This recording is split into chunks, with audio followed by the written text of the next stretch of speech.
more importantly, I think,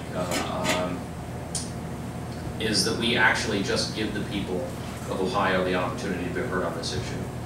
Even if it didn't have any legal effect, I would think that this is something that we should let them speak about. If a majority of the people in this state and other states throughout the country specifically don't like that statute, they should be able to say so. They should be able to send the message to Washington that we feel so strongly about this that we were willing to amend our Constitution. So I think it has the dual effect of potentially affecting the litigation, but also giving people the opportunity to have their voice heard in a way that they haven't so far. Although, I guess we could also say they had their voices heard at the ballot box last year, and that's why we have Speaker Boehner instead of Speaker Pelosi. But there's more work to be done on that front. Before I move on, is there anyone else who wants to talk about either of those issues? What about the other 57 states? I've campaigned in 56 of them, I think, so. Well, I think from there, then I'll sort of give you a sense of where I think we've been headed for the last few months. It's been a busy 6 months. Bill Batchelder actually gave me some statistics about what the House has done yesterday to put it in perspective. And I'll start with the preface that in general, I don't think it's a great idea to pass as many laws as you can. I think most people in this room would agree. If you believe in small government and limited government, it's probably not a great idea to run through more statutes than necessary. But as I mentioned a few times when I visited before, a lot of what we've done has been repealing old mandates that were unnecessary or perhaps more costly than beneficial. So I think they've been, for the most part, the right types of statutes that we've been passing. I don't have similar numbers for the Senate, but in the House, just to show you a comparison between what they've done this session and what they did in the last session, last time around they had 20 session days during the first 6 months. This time it's been 41. They passed 23 bills last time. This time it's been 81. And they passed 0 bills that were sponsored by a member of the minority. So Batchelder was minority leader last time around, and the Republicans were in the minority, and the majority did not let a single bill sponsored by a member of the minority pass through the House of Representatives. And to his credit, Speaker Batchelder has had 14 bills sponsored by members of the minority pass this time around, because he has taken the approach, the same approach that I've taken in the Senate, and that the leadership has taken in the Senate, that if you have a good idea, that's more important to us than whether you have an R or a D next to your name. And if what you want to do will help the state of Ohio move forward and get things going in the right direction, that's what we're going to do. And that's true whether you have an R or a D. And to give you an example of some of the recent things we've done in the Senate, we had something euphemistically referred to as bath salts that has really sort of kicked up in the last 2 years, which is actually a very dangerous synthetic drug that, depending on which version of it you use, is intended to mimic the effects of cocaine or methamphetamine or ecstasy. And the physical results are pretty significant: increased heart rate, chest pains, etc. But the psychological results are truly astounding. They cause violent acts, hallucinations, delusions, hallucinations in some cases which last up to a week or more, that have resulted in some instances in suicide, or I think in Florida in one instance a woman tried to behead her mother. Another person ripped the radar machine out of a police car with his teeth. So these are very dangerous drugs, and we needed to do something quickly. And Eric Kearney, a Democrat senator from Cincinnati, proposed some legislation to ban these substances, or to list them as a Schedule I controlled substance. And we had another bill in front of us regulating a creative way drug dealers have come up with selling synthetic marijuana, we'll say, although again worse than the original, It has significant side effects that the original drug didn't, so more dangerous, causing violence and things like that. And we just took Kearney's bill and we put it as an amendment into the other bill, and it's law now. And we didn't care who got credit for it. We didn't care whether he had an R next to his name or a D next to his name. We cared about protecting people from a dangerous substance that was causing violence and delusions. We've worked pretty well with the Democrats for the most part. There have been some controversial bills, SB 5 being one of them, and the budget I don't think was that controversial, but the budget didn't get a whole lot of support from the other side of the aisle. But many of the large, major economic pieces of legislation that we passed have not only gotten some Democrat votes, but in some instances we've been able to get some Democrats to co-sponsor them. So I think that we are moving in the right direction. We're definitely moving in a direction toward free markets and toward a better economy. And I'll get to some of the results in a minute, but it is having a result, a good result, and we're accomplishing what we set out to accomplish.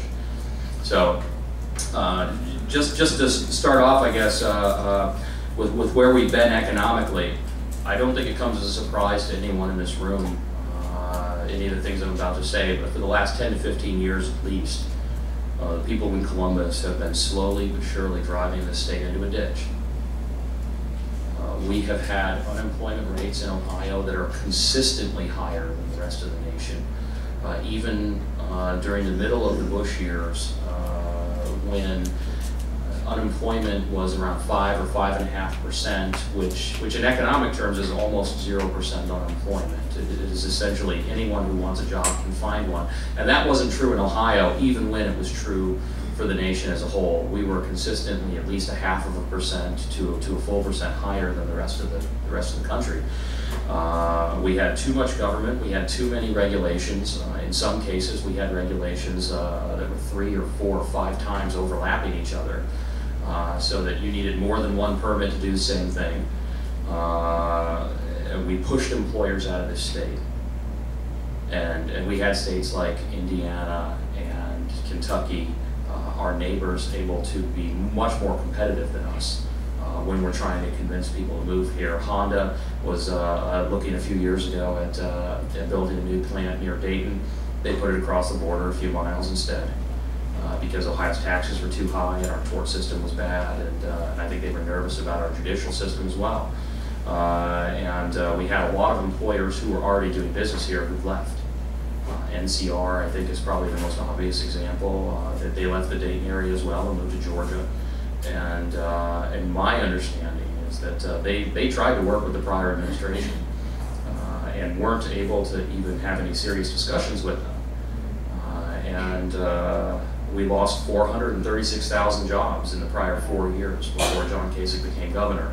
And we lost about 100,000 jobs before that happened in the prior 6 years. So when we look back over the last decade, Ohio has lost more than 500,000 jobs and did very little to even stop the bleeding, let alone try to move us in the right direction.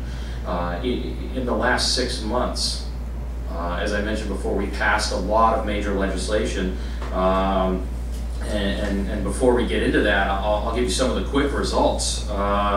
We have had more than 65,000 new jobs in Ohio just since January. We've had an unemployment number that has fallen below the national average. We've had unemployment drop, I believe now, 6 or 7 months in a row, while unemployment for the nation as a whole has gone up. It went up last month. We're moving in the right direction, and we are now doing better than the nation as a whole, and we did it in just 6 months. And we haven't had any major announcements of, huge new developments from out of state or startups that were going to be 10,000 jobs. We've had consistently small businesses with real growth, people who feel more optimistic about the future of this state than they did 2 years ago, who are now willing to take out another loan and expand their business, or hire another person, where even if they needed another person working for them 2 or 3 years ago, they weren't willing to do that because they just didn't know where their business would be economically. So we've had a lot of small business growth in the last 6 months, and I think that that's a great sign. And we're, I believe, in the top 5 states in the country right now in terms of growth this calendar year. So we're moving in the right direction, and that's because we made jobs our top priority. We focused on what we saw as the problems: too much regulation, too much government involvement, an incredibly high tax burden compared to most states throughout the country. And we started off with Jobs Ohio. Go ahead. Yeah, just while you're on this particular subject, talk about government regulation. Isn't most of that, it's actually the question is I don't know. There's government regulation from the state and from the Fed, correct? Mm-hmm. Yes. So you were able to decrease the regulation coming just from the state, obviously, right? And that's enough to help? It is, and that moves us in the right direction, because the federal regulations apply to everybody generally. So if you want to do business in Ohio versus Indiana versus Illinois, you'll still be subject to those. But what we saw in Ohio was that in a number of areas, we were actually going above and beyond what the federal government was doing. And the EPA is one example where I believe that Ohio was actually going further than what the federal EPA, with all their scientists and much more difficult processes, I think, where they were putting a lot of time and effort into finding what they thought was the right level of regulation. Ohio was just going beyond that anyway. And we have overlapping regulations in Ohio, and this is part of the problem. It's not necessarily that you just have to comply with one government agency. If we have 4 or 5 different Ohio agencies, and every one of them touches on your business in some way, you have to go through all 5 of them. And that extra layer of bureaucracy makes it more difficult to do business, and so we've tried to clear some of that up. And so I'll go ahead and jump past Jobs Ohio for a second, because what I was going to say with Jobs Ohio was HB1 and SB1, and it was our first bill out of the gate. But regulatory reform was actually SB2. So that was another bill that we got a broad bipartisan consensus on. And Larry, I'll get to you in a second. We formed the Office of Common Sense. We like to give catchy titles to things, so we call regulatory reform the Common Sense Initiative. But notwithstanding my smile up here, I think that it actually is an appropriate title. And Mary Taylor is heading up the Office of Common Sense, and what we're doing is we're looking at regulations, new regulations that we brought to us. We'll have a cost-benefit analysis, and we'll say if the costs outweigh the benefits, if this is going to strangle off business and make people leave the state, we're not going to enact a regulation. If there are 4 or 5 different ways to achieve the same goal, if you have a particular environmental goal that you want to achieve, some specific thing for clean water that you want to do, and there's 5 different ways for us to get there, we're going to go with the one that is the least burdensome. It doesn't make any sense to go with one that's more burdensome but accomplishes the same thing.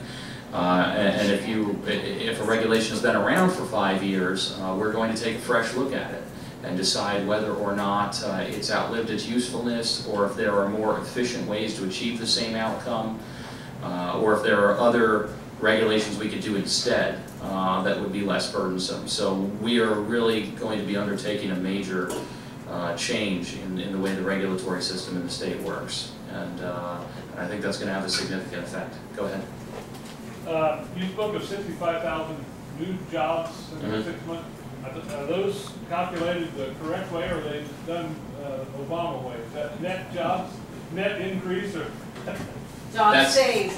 Yeah. That's the net increase. That's not jobs saved. Those are not jobs saved. Actually, if it was jobs saved, the number would be significantly higher because we passed tax reform. I actually carried the Senate version of that and submitted it the day that I was sworn in. We ended up going with the House version. It was HB 58, but we took what were otherwise some very boring frankly uninteresting tax reforms, and put an amendment into that bill that created tax incentives for American Greetings and Diebold and some other companies that were doing business here that were being squeezed, frankly, by the state of Ohio and local governments, and gave them the opportunity to work with us and stay here. American Greetings, I have no doubt in my mind, was going to move to Illinois, and if Ted Strickland had been elected governor instead of John Kasich, they would have announced by now that they were leaving, and we worked with them and figured out what they needed to stay here, and because of the tax incentives that we put into that bill, we saved over 1,700 jobs just at American Greetings. Kept $157 million in payroll in the state of Ohio that would otherwise be gone, and instead of getting zero taxes from them, we're getting some. Instead of getting zero taxes from people who would have otherwise been unemployed, we have 1,700 people who are productive, who are able to support their families, who are paying taxes as well. I think it's a net win for everybody. And they're going to be spending $100 million creating a new facility in Westlake. And their headquarters is going to be here for a very long time. And Diebold is doing something very similar. I believe they're going to spend around $100 million either renovating or creating a new headquarters for themselves in the Canton area. Bob Evans was actually thinking about moving to Texas. And instead they have committed to creating a new headquarters still in the Columbus area. So we've done a good job at keeping jobs here, but I'm not including those in my numbers. and that's thousands of jobs just from those three companies. But we've had 65,000 or so new jobs in addition to the ones that we've kept. So we've stopped the bleeding, but we've also moved in the right direction in terms of allowing the market to create new jobs. And this is where, unlike most of the people, I guess, who would come up and talk here, I'm not going to take credit for this because the government doesn't create anything. We didn't have 65,000 new employees. The private market did, and they did it because we stopped destroying things. We stayed out of the way. We took a step back and we said, you're the ones who create jobs. You're the ones who know how to build the economy. And you're doing it because you're trying to build your own business, and we're going to let you do that in a way that maybe in prior years it was more difficult. I saw another hand in the back. Yeah, one thing that I read recently about Obama's figures was that something, and I could be off a little bit because I don't remember numbers very well, but somewhere around 40% of the jobs were lost in the $20 to $30 per hour market, but the replacement jobs in that market were only 27%. So the jobs that they got back were of more like minimum wage and lower bracket. So it's another thing just to keep in perspective. Okay. And I wish I had some numbers on what our ratios were on that, but I don't have them with me right now. You get concerned that sometimes we might be throwing too much money at individual jobs. There was somebody on the controlling board, some senator on the controlling board, who got agitated when he said, we're basically saving jobs at about $100,000 per job. That's at some point that's actually reversing, and that's actually the government subsidizing jobs, subsidizing the private market to create jobs. So is there a point that too much tax credit and too much tax incentive is basically subsidizing the private market? There is a point, and the governor and Mark Kwame, he changes titles basically every month, but I think for now I will call him the Special Assistant for Job Creation. That may be a title I just made up, but he's probably going to be heading up Jobs Ohio, and he was Director of Development. They've done a pretty good job, I think, of weeding out companies that are actually going to leave and giving them just as much as we have to in terms of flexibility to keep them here, as opposed to just saying, okay, you came to us and you want $50 million in tax credits, so we're going to give you $50 million in tax credits. And that's not the way it works. And there have been a number of of companies that have come to us and asked for things like that. Not because they needed it necessarily or because they were actually planning to leave, but because, okay, you did something for somebody else and now I want you to do something for me. And it's a careful tightrope to walk, but I think we've done a pretty good job of only doing it when we were sure someone was actually going to leave, or when there was a very, very good chance that they would, and that they would take thousands of jobs with them. In this case, and I think American Greetings is a good counterexample to what you're saying, although I definitely understand what you're saying. I saw something in the newspaper recently that that the stimulus, even assuming that you credit the job supposedly saved by it, spent something like $278,000 per person, and that the jobs that were allegedly saved don't pay anything close to $278,000, obviously. So there's a lot of loss there, and I think that shows the fundamental difference between what we're doing and what the president's doing. The president, unlike me, believes that the government can stimulate growth and that the government is there for the purpose of doing things like creating jobs, and that the government is the one that does this and not the private sector. And because of that, you get an attitude and a policy where you spend money, and then maybe you create some jobs, maybe you don't, but then you lose a lot of the money in the meantime. And here a factor of 4 to 1 or 5 to 1 or 10 to 1 is lost somewhere along the line. What we're doing in Ohio is a very different approach. We're taking the approach that it is the private sector that does this, and how can we work with them and not necessarily give them things. That's not what we're doing. We're just taking less so that we don't create incentives for them to leave. So American Greetings, I think that is a good example. They are going to be getting some tax incentives to stay. But if they left, we would get nothing from them in taxes. We would have no income taxes from 1,700 people who work for them, and we would be giving unemployment or some other benefits to some number of those 1,700 people, and that would be a huge loss for the state financially. And instead, they're paying some taxes, but not as much as Brooklyn wanted them to. And they have all of those people employed who are themselves paying taxes instead of receiving government assistance, and who are out spending money in the communities, going to restaurants, buying cars, buying clothes, those types of things. So I think that what we're doing doesn't pose the same kinds of difficulties that you're talking about. I think what we're doing is focusing on allowing the market to do what it needs to do, allowing private employers and private employees to make these decisions for themselves instead of having a heavy-handed tax policy basically force them out of state. Brooklyn, American Greetings in Brooklyn bought property all around them a couple of years ago. Okay? Mm-hmm. I'm very surprised that Brooklyn didn't want to cave in enough on the taxes to keep them there. Well, and I think that the initial impetus for them looking to other places was not even Brooklyn not giving incentives, it was that Brooklyn was raising their taxes. I think there are a lot of places, and I understand the motivation there. The state of Illinois just did it as well, and they made a big mistake.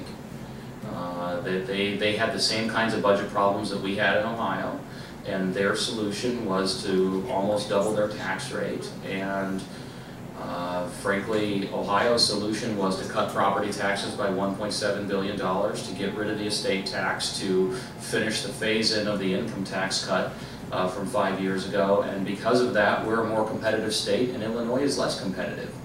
And you will see very few businesses saying, well, we're going to leave Ohio and we're going to move to Illinois now. And I think you might see businesses who are in Illinois saying, we'll move to Wisconsin, we'll move to Indiana, we'll move to Ohio, because they're all more competitive states than the one that we're currently in.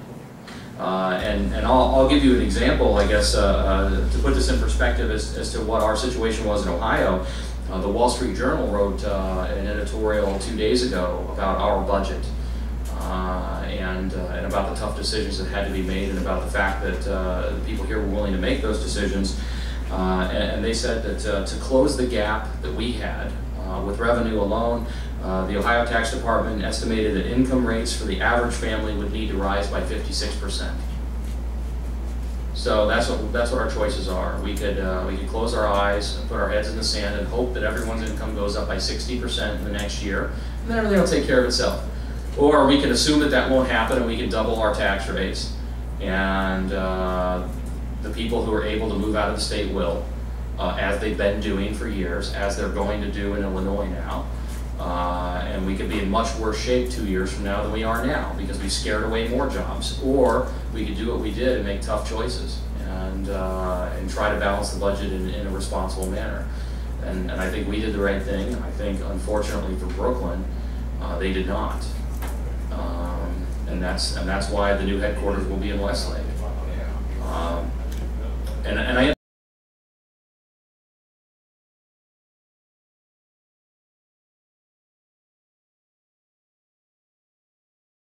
understand you have services that you have to provide, particularly as a local government, and you have to pay for those somehow. But you also need to do the math and say, okay, if I raise them by this much, are we going to lose 1,700 jobs because they're going to move to Chicago? And if the answer is yes, then you need to stop somewhere short of that.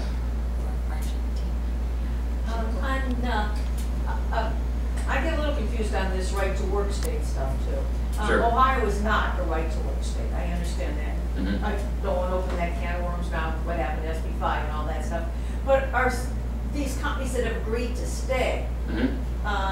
are there